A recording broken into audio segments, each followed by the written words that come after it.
54টি বছরে কেউ এমপি হতে পারেনি।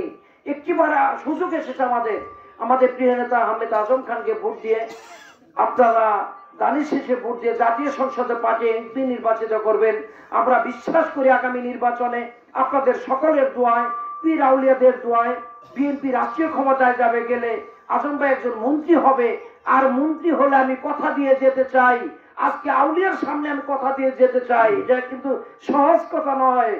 যে রাস্তা দিয়ে আসলাম, হেঁটে আসলাম, 17টি বছর হয়নি।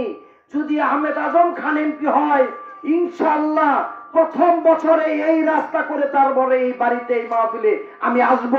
আমি এই কথা আপনাদের সামনে দিতে চাই। কথা বলে আমি অনেক সময় নিলাম, আপনাদের কাছে ক্ষমা চেয়ে, আমার পীর আউলিয়ার কাছে ক্ষমা চেয়ে আমার কথা এখানে শেষ করছি।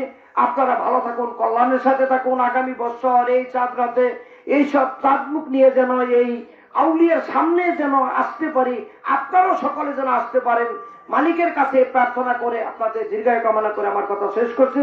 খোদা হাফেজ। বাংলাদেশ জিন্দাবাদ। আমার আজানের সোনার মানুষেরা জিন্দাবাদ, জিন্দাবাদ, জিন্দাবাদ। ধন্যবাদ সকলকে। আসসালামু আলাইকুম।